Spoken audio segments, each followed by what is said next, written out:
Hi, this is Dr. Susan Purrs and wanted to chat with you for a minute today. The title of my little video today is called Red plus Blue equals Purple.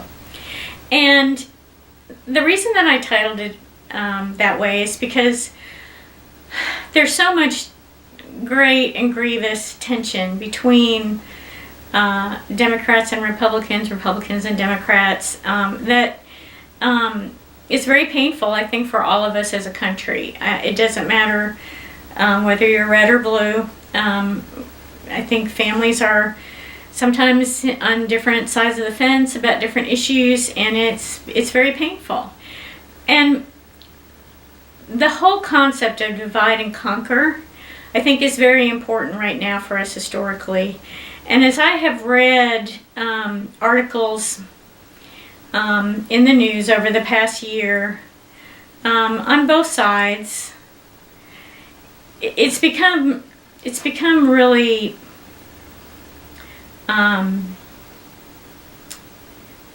sadly evident that there's an effort to divide us as a nation. I think in much of the media, not so much in the nonprofit media, but in the for-profit media, I see that more. And I think that the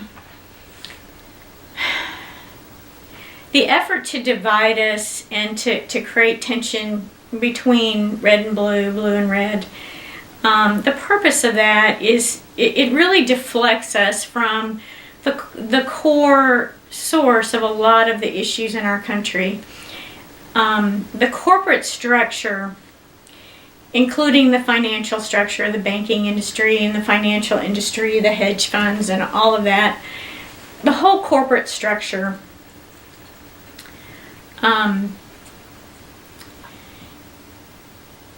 is really at the core and at the heart of a lot of the major issues facing our country, and it has been for a couple hundred years. We get lots of cool stuff that we like, electronics and different things that we like from corporations, but the fact is that cooperatives could produce those things just as well with less damage to the environment, greatly less income inequality, and much more efficiency, with better quality of life, better benefits, all of those things. Professor Richard Wolff has written a lot about cooperatives, but cooperatives are ancient. If you look at a lot of indigenous communities, their structure is very similar to cooperatives. They are cooperative societies. I won't say that they're identical, but there are a lot of important similarities.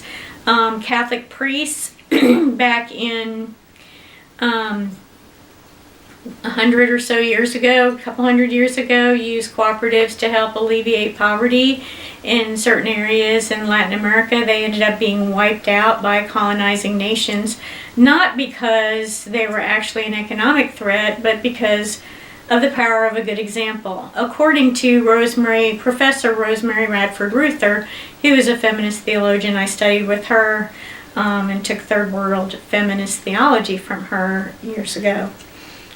Brilliant scholar. So there's a tradition in the Christian community of utilizing cooperatives. If you look at the structure of some religious communities, they're cooperatives. And farmers are probably some of the oldest cooperatives. Farmers have often cooperated with each other in a variety of ways. And there are many, many different kinds of cooperatives.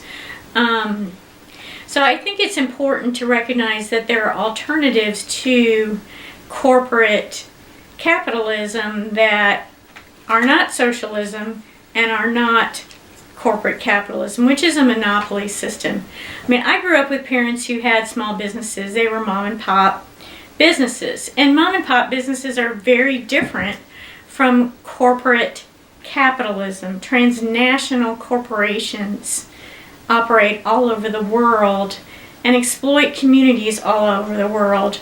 We have had the problem of corporations moving their factories overseas. Often those factories that they're moving to overseas have been sweatshops. And there have been countries, they often move to countries that are willing to use their military to squash any kind of worker organizing at all with military might. In Mexico, there's a name for corporate sweatshops. They were called the maquiladoras. So,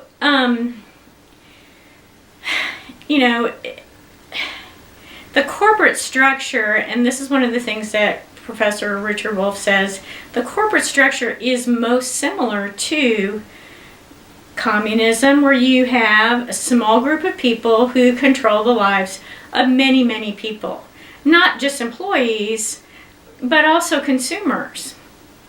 I mean, you look at the struggle that American consumers have had at times when we want to buy clothing that's not made in a sweatshop, or that's made in America, or non-GMO foods, and we struggle with getting proper labeling, and we have corporations fighting against us.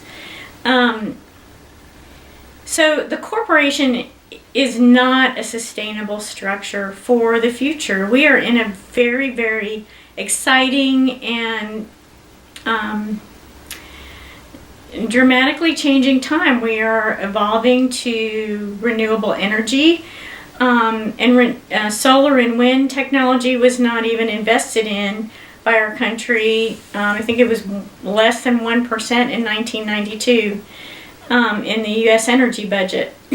Why? Because of the fossil fuel industry lobbying and all the pressure, and the many, many billionaires who made their fortunes in oil and other fossil fuels. And we fought many, many wars over fossil fuels and lost many, many of our dearly beloved family members in those wars unnecessarily. So I think it's time for us to look at alternate ways of doing business, and to look at,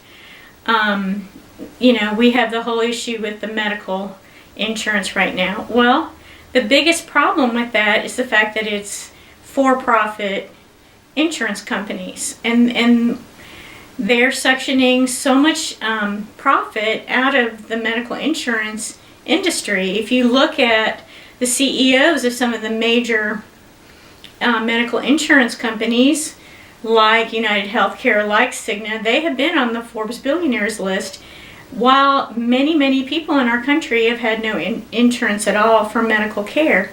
I don't understand how those people sleep at night. I don't.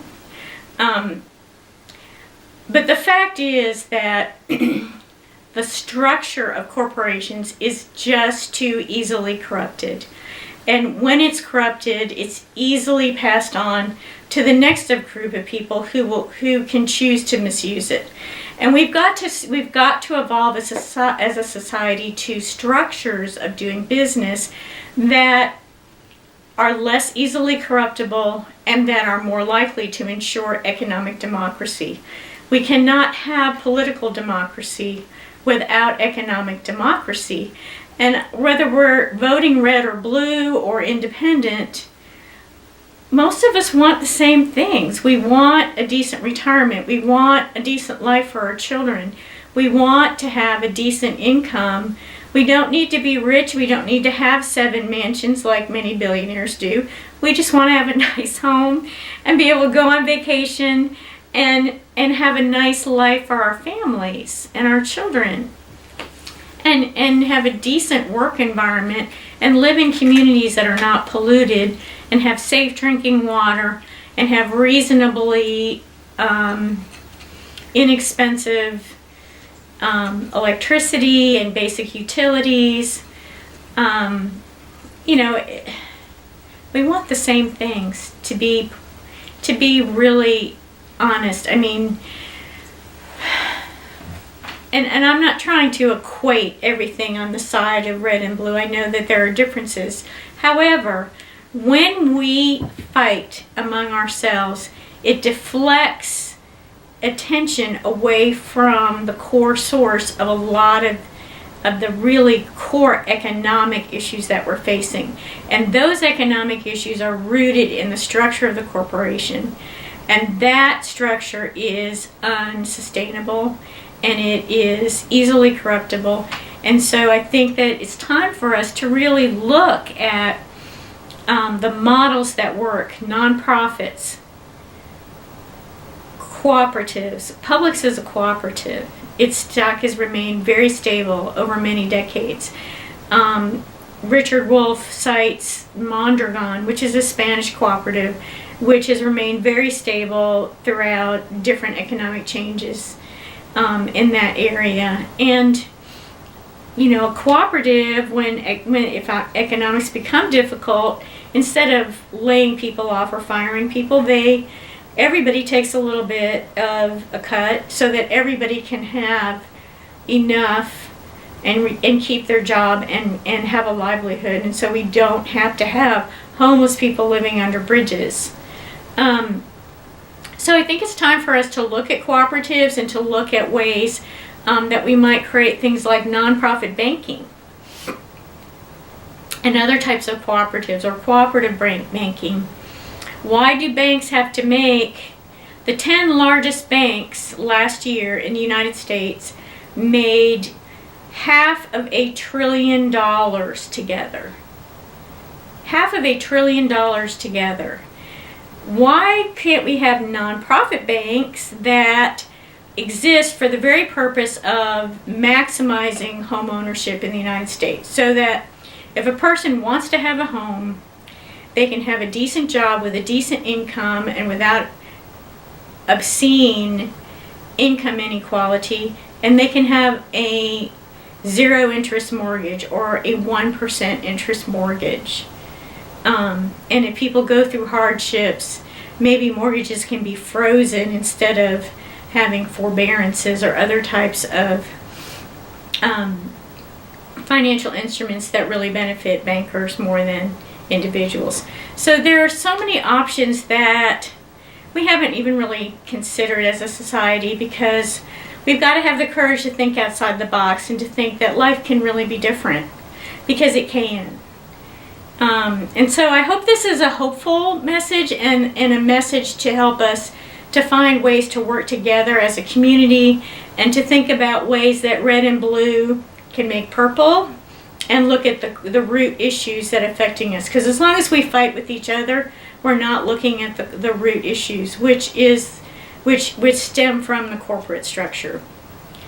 And I hope that we can recognize some of the ways in which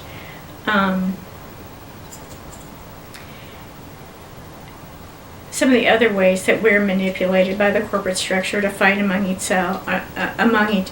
ourselves, and rise above. It's been good to be with you. I hope you'll look at my book, Conceiving a Peaceful World. There's documentation for all the facts that I've stated in there, and much more detail. So it's only $9.99 on all the ebook readers.